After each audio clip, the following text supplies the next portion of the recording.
Steroid cycle जब खत्म होता है तो हर इंसान अपने आप को शीशे में देखता है और खुश होता है कि यार अब मैं अच्छा दिख रहा हूँ, मुझे अच्छा दिखना है और अच्छा दिखना है, उसके लिए क्या करूँ। हर चीज करते हैं लेकिन एक चीज जो नहीं करते ना वो ये होती है कि अपना ब्लड वर्क नहीं चेक करते कि ब्लड वर्क क्या है, ब्लड वर्क में हम कैसे दिख रहे हैं, मतलब इंटरनल पार्ट्स बॉडी के कैसे दिख रहे हैं, वो चीजें लोग चेक नहीं करते। वही एक चीज ऐसी है जो आपको दूसरों से डिफरेंट करती है। अगर कोई कोच है जो इन चीजों पे वर्क कर रहा है या कोई एथलीट है इन चीजों पे वर्क कर रहा है, वो एक लंबी रेस का घोड़ा हम लोग बोल सकते हैं उसको, ठीक है।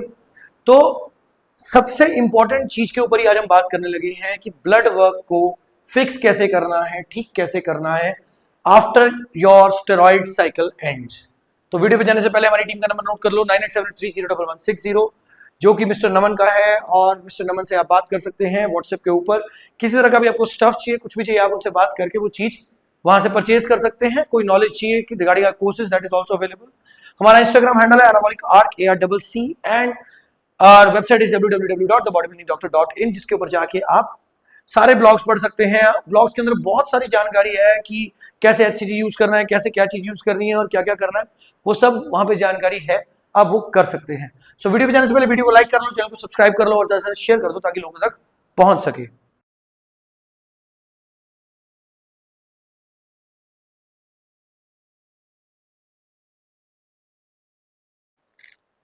तो पहला पॉइंट है इसका कि ब्लड वर्क मैटर करता ही क्यों है। ब्लड वर्क आपका एक रिपोर्ट कार्ड की तरह है। हम सारा साल पढ़ते हैं, पढ़ने के बाद एग्जाम देते हैं, एग्जाम का जो रिजल्ट आता है वो हमारा रिपोर्ट कार्ड है। हमारा ब्लड वर्क भी वैसा ही है। हम एनाबॉलिक्स करते हैं, डाइट करते हैं, वर्कआउट करते हैं, हर चीज का ध्यान रखते हैं, और उसके बाद जब हम अपना रिजल्ट देखते हैं, जो हमारी फाइनल बॉडी आ रही है हमारे सामने निकल के, जब हमने साइकिल को ऑफ करना है, उसके बाद हमारा आता है रिपोर्ट कार्ड, जो कि है हमारा ब्लड वर्क। ब्लड वर्क को हम देखते हैं और हम उसमें ये समझने की कोशिश करते हैं कि हमारी गलती हुई कहाँ पे है, ठीक है।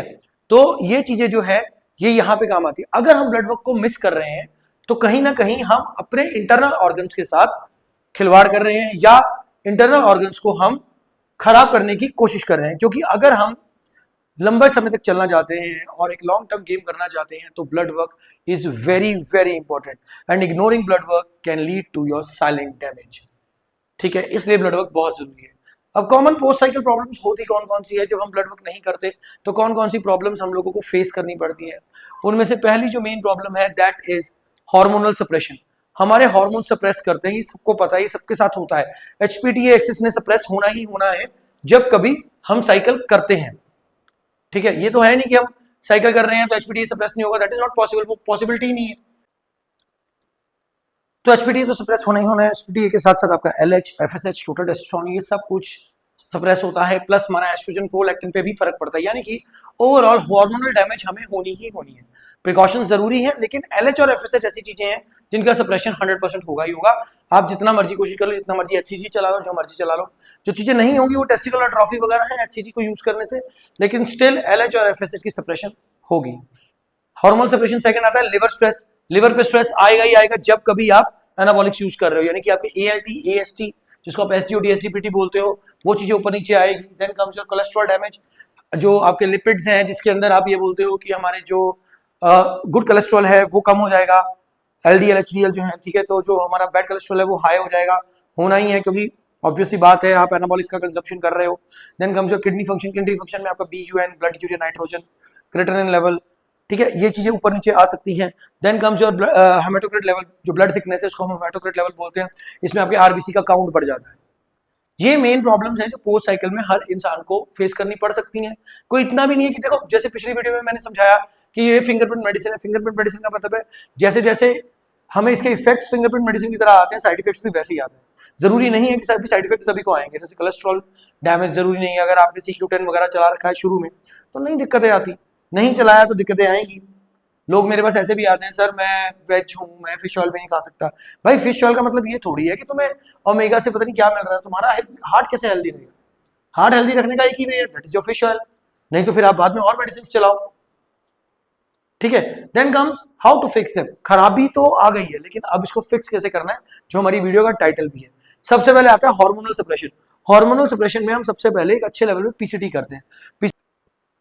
सॉरी फॉर द इंटरप्शन, हम लोग बात कर रहे थे कि ब्लड वर्क को फिक्स कैसे कर सकते हैं। हमने बात की कि ब्लड वर्क है क्या, क्यों मैटर करता है, क्यों, कौन सी कॉमन पोस्ट साइकिल प्रॉब्लम्स है और अब उन प्रॉब्लम्स को फिक्स कैसे करना है। सबसे पहली प्रॉब्लम आती है हमारी हार्मोनल सप्रेशन की, जिसके अंदर LH, FSH, total testosterone, oestrogen, prolactin या किसी तरह का कोई भी हार्मोन, इवन एलएफटी केएफटी भी जो आपके हैं वो ऊपर नीचे हो रखे हैं, तो उसके बारे में बात की जाती है और उसे सॉल्व करने की कोशिश की जाती है। इस प्रोसेस को हम लोग बोलते हैं PCD, post cycle therapy.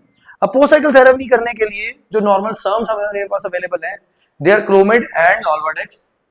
PCD में क्लोमिड, नॉल्वाडेक्स के साथ साथ एचसीजी, किसी किसी केस में एचएमजी भी यूज किया जाता है। इनके अलावा अगर आपके कोई भी, जैसे हमने बात करी कि एलएफटी केएफटी बढ़े हुए हैं तो उसके लिए अलग चीजें, बाकी विटामिन D3, जिंक, अश्वगंधा, ये सारी चीजें प्रॉपर पीसीडी प्लान को ध्यान में रखते हुए, प्रॉपर पीसीडी को ध्यान में रखते हुए उसका प्लान बनाया जाता है ताकि आपकी हार्मोनल सप्रेशन जो है वो रिमूव हो जाए।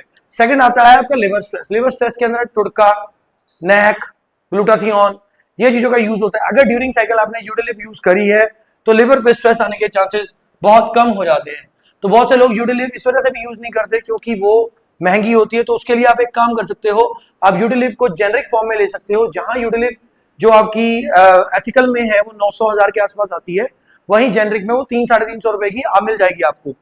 ठीक है, इसके अलावा आप ग्रीन फाइबर, जो ग्रीन वेजिटेबल्स है, हाई फाइबर वेजिटेबल्स है, उनको ऐड रखो। बहुत से लोग सिर्फ अपनी ड्राइनेस के लिए अपने लिवर को फकअप कर लेते हैं क्योंकि वो साथ में ग्रीन वेजिटेबल्स को ऐड नहीं करते। कोलेस्ट्रॉल डैमेज है, कोलेस्ट्रॉल को देखो, कोलेस्ट्रॉल डैमेज का मेन रीजन आपका कहीं ना कहीं ओमेगा को एक्सक्लूड करना होता है।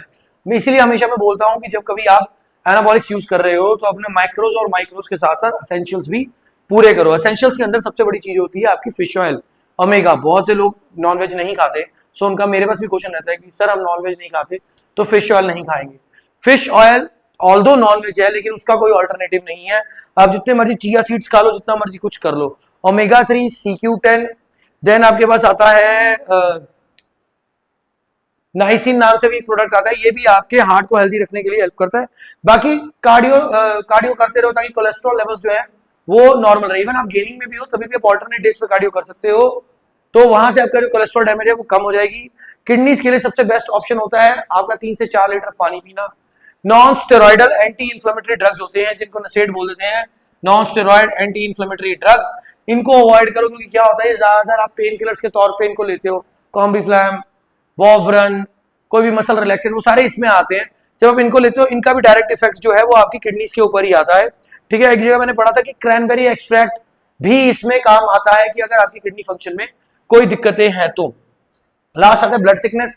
ब्लड थिकनेस का ध्यान रखने के लिए आपको अपनी सबसे पहले साइकिल के अंदर कौन से सॉल्ट्स ऐड करने हैं वो बहुत जरूरी है, ये ध्यान रखना जरूरी है।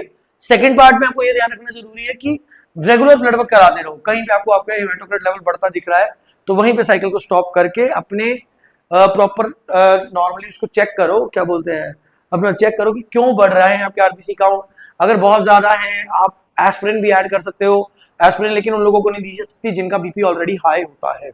ठीक है, तो ब्लड थिकनेस के लिए अगर ब्लड थिनर दिया जाता है तो बहुत ध्यान से दिया जाता है, कभी भी डायरेक्टली ब्लड थिनर को ऐड मत करो। इसके अलावा अपने बीपी को मॉनिटर करते रहो, वीक में 2 या 3 बार जरूर करो अगर आप हाई डोजेज ऑफ एनाबॉलिक्स पे हो, माइक्रो डोजिंग पे हो। ठीक है, बाकी ब्लड डोनेशन, जैसे मैंने पिछली वीडियो के अंदर ब्लड डोनेशन बताया और मैंने यहाँ पे नोट किया, एक मिनट ना,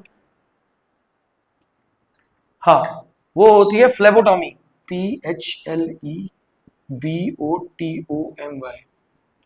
इसके अंदर आपका जो एक्सेस ब्लड होता है जब आप एनाबॉलिक्स पे होते हो तो वो रिमूव कर दिया जाता है, लेकिन वो किसी को दिया नहीं जाता, उसको डिस्पोज ऑफ कर दिया जाता है। ठीक है, तो ये ध्यान रखना। और monitoring and timing, next option आता है हमारे पास मॉनिटरिंग एंड टाइमिंग। पहला ब्लड वर्क तो हम आपको पता है ड्यूरिंग साइकिल से पहले कराते हैं बेसलाइन चेक करने के लिए। दूसरा ब्लड वर्क होता है ड्यूरिंग साइकिल 3 महीने के बाद। तीसरा ब्लड वर्क होता है जब आपने साइकिल बंद किया उसके 2-3 हफ्ते के बाद, जहां पे लोग गलती करते हैं पीसीडी से पहले करवा लेते हैं, उसका कोई फायदा नहीं होता। उसके बाद आप रेगुलर बेसिस पे, मंथली बेसिस पे करवाते रहते हो अगर फर्टिलिटी प्रोटोकॉल चला रहे हो, या वो डिपेंड करता है। ठीक है, और एक चीज बहुत ध्यान रखने वाली होती है इसके अंदर, बहुत से लोगों ने यार मैं ठीक हूँ वाला काम नहीं करना। Don't rely on feeling normally, कि आप नॉर्मल फील कर रहे हो तो उस पर रिलाई मत करो, उल्टा अपने टेस्ट जरूर करवाओ। ठीक है, जैसे मैंने शुरुआत वीडियो में बोला था कि ये आपका एक जो ब्लड वर्क है, जो आपकी रिपोर्ट्स आती है, that is a report card. तो रिपोर्ट कार्ड को हेल्दी रखने के लिए आपको अपनी सारी प्रॉब्लम्स को फिक्स करना बहुत जरूरी है। बहुत जरूरी है कि आप सारी जो ड्यूरिंग साइकिल थेरेपी में जो मेडिसिन यूज होती हैं, ठीक है, उसको यूज करो। On cycle therapy, of cycle therapy, everything is required. सिर्फ पोस्ट साइकिल थेरेपी भी मत बैठो, बहुत से लोग तो पोस्ट साइकिल थेरेपी भी नहीं कर रहे, वो बिल्कुल गलत है। सो अगर आप चाहते हैं कि आपका ब्लड वर्क ठीक दिखे और ब्लड वर्क कैसे देखना है या कैसे उसको मैनेज करना है, तो आप हमारा एनाबॉलिक्स ब्लूप्रिंट कोर्स ज्वाइन कर सकते हैं। उसके अलावा आप कमेंट सेक्शन के अंदर जाके ब्लड वर्क टाइप करिए, हमारी टीम आपके साथ इंटरेक्ट करेगी। Thank you, thanks for watching the video, thank you.